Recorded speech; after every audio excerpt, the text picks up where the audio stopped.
റബീഉൽ അവ്വൽ മാസം. എന്താണ് പ്രത്യേകത?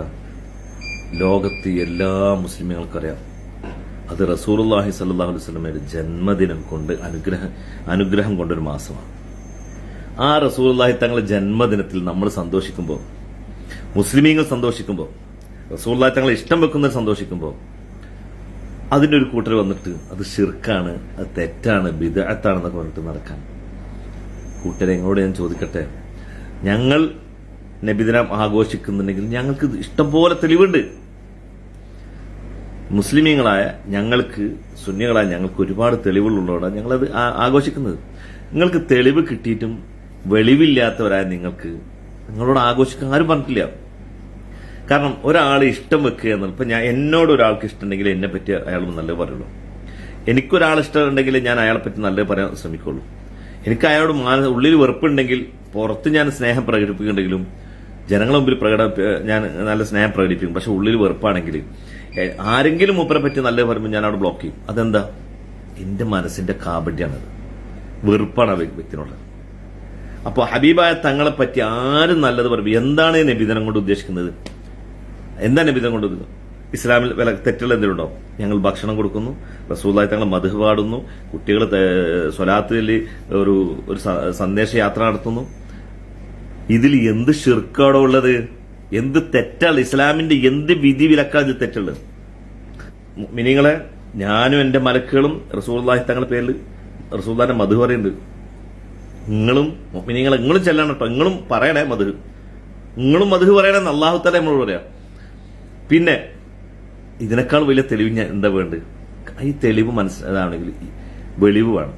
ഈ വെളിവ് പറഞ്ഞാല് മനസ്സിൽ അണുമണി തൂക്കം ഈമാൻ ഉണ്ടെങ്കിൽ അവനക്ക് അത് റസൂലുള്ളാഹി തങ്ങളെ ഇഷ്ടം, ആ ഇഷ്ടം അവൻ പ്രകടിപ്പിക്കും.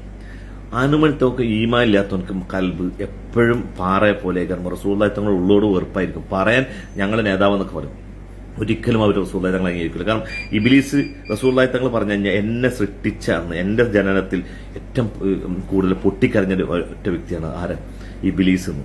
ആ ഇബ്ലീസിന്റെ അനുയായികൾ ഇനിയും ഉണ്ടാവും, അവരെ റസൂലുള്ളാഹിന്റെ ജന്മദിനത്തിൽ പൊട്ടിക്കരയുള്ളൂ. നിങ്ങളൊക്കെ ചിന്തിക്കുക, ഏത് മുജാഹിദായിക്കോട്ടെ, പുത്തൻ പ്രസ്ഥാനക്കാരൊക്കെ റസൂലുള്ളാഹി തങ്ങളെ ജന്മദിനം കൊണ്ട് അനുഗ്രഹമായ ഈ മാസം പറഞ്ഞാൽ പിരാന്താവർക്ക്. അതുകൊണ്ട് മുഅ്മിനീങ്ങളെ, നമ്മൾ ആര് പ്രാന്തും നോക്കണ്ട. നമ്മൾ അള്ളാഹു റസൂലിനോട് ഇഷ്ടം, നമുക്ക് നമ്മളെ ഹുബ്ബ ഉണ്ടെങ്കിൽ ഹുബ്ബ് റസൂലായ നമ്മൾ റസൂലുള്ളാഹി തങ്ങളെ മദ്ഹ് പാടിയിട്ടും പറഞ്ഞിട്ടും ഇരുന്നിട്ടും ഭക്ഷണം കൊടുത്തിട്ടും നമ്മളെ കൊണ്ട് ചെയ്യാൻ പറ്റുന്ന ഒക്കെ നന്മകൾ ചെയ്യണം. ഹബീബായ തങ്ങളുടെ ഇഷ്ടം അള്ളാഹു നമുക്ക് നമ്മളെ കൽബിൽ ഏറ്റി തരട്ടെ. ആ ഒരു റസൂലുള്ളാഹി തങ്ങളെ ആ ശഫാഅത്ത് കിട്ടുന്ന, ആ റസൂലുള്ളാഹി തങ്ങളെ ഔദാര്യത്തോട് ജീവിക്കാൻ അള്ളാഹു നമുക്ക് തൗഫീഖ് ചെയ്യട്ടെ. റസൂലുള്ളാഹി തങ്ങളെ നോട്ടവും മദദും അള്ളാഹു നമുക്ക് നൽകട്ടെ.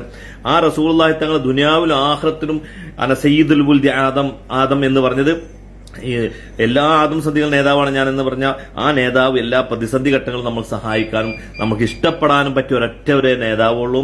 അത് ഏത് വലിയ പറഞ്ഞാലും, ഏത് വലിയ നേതാവ് പറഞ്ഞാലും ഹബീബായ തങ്ങളെ വിട്ട് കളിക്കേണ്ട. ആ ഹബീബായ തങ്ങൾ നമുക്ക് എപ്പോഴും എല്ലാ വിഷയത്തിലും, എല്ലാ കാര്യത്തും, ഈ ലോകത്തായിക്കോട്ടെ പരലോകത്തായിക്കോട്ടെ, എവിടെ നമുക്ക് ഷഫായത്തും എവിടെ രക്ഷക്കും നമുക്ക് ഹബീബായ തങ്ങളുള്ളൂ. ഖബറിൽ ചെന്നാൽ പോലും മലക്കൽ ഈ മനുഷ്യനെ അറിയുന്ന, ഈ മഹാൻ അറിയുന്ന അല്ലേ? ജീവിച്ചിരിക്കുമ്പോൾ ഇവിടുന്ന് സഹായം കിട്ടുന്ന അതേ റസൂലുള്ളാഹി തങ്ങളെ അവിടുന്ന് പറയാണ് ഈ മഹാൻ അറിയോ? ഞാൻ അതും കഴിഞ്ഞ് നാളെ മഹ്ശറ ചെന്ന അള്ളാഹു തആലക്ക് നേരിട്ട് ഷഫായത്ത് ചെയ്താൽ പോരെ? നേരിട്ട് സ്വർഗ്ഗത്തിയാക്കണോ? ആക്കിയാൽ പോരെ? അവിടെ റസൂലുള്ളാഹി തങ്ങൾ ഷഫായത്തിന് വേണ്ടി നമ്മൾ നിൽക്കുക. അള്ളാഹു തആല റസൂലുള്ളാഹിക്ക് കൊടുത്ത സ്ഥാനാണത്. അപ്പൊ ആര് റസൂലുള്ളാഹി തന്നെ ഇകഴ്ത്താനും തരം താഴ്ത്താനും വിചാരിച്ച മക്കളെ, അള്ളാഹു റഫഅനാ ലക ദിക്റക്, അള്ളാഹു ഉയർത്തിയിരിക്കുന്ന റസൂലുള്ളാഹി തങ്ങളുടെ മഹത്വം. അതുകൊണ്ട് ഞാനും നിങ്ങളൊന്നും വിചാരിച്ചു ഒന്നും നടക്കൂല. നിങ്ങൾക്ക് വേണമെങ്കിൽ സന്തോഷിച്ചോളും, വേണ്ടെങ്കിൽ വേണ്ട. നിങ്ങളെ ലെവലിൽ പോയിക്കോളും, ഞങ്ങളെ റൂട്ട് കൊടുക്കും. ആദ്യമൊക്കെ റബീഉൽ അവ്വൽ എന്ന് പറഞ്ഞ റബീഉൽ 12 ഉണ്ടായിരുന്നുള്ളൂ. അപ്പൊ മാസം മൊത്തം അൽഹംദുലില്ലാ അള്ളാന്റെ റസൂലിന്റെ മദ്ഹ് കൊണ്ട് നാടും നഗരവും സന്തോഷത്തിന്റെയും ആഹ്ലാദത്തിന്റെയും ഐക്യത്തിന്റെയും സമാധാനത്തിന്റെ ഒരു സന്ദേശമായിട്ട് മാറുന്ന ഒരു സന്തോഷം കാണുമ്പോൾ മനസ്സിന് വല്ലാത്തൊരു കുളിർമ. എനിക്കൊക്കെ പെരുന്നാളൊക്കെ ഇഷ്ടം. ഈദേ മീലാദാണ്. അതൊരു ഈദ് തന്നെയാണ്, ഈദേ മീലാദ്.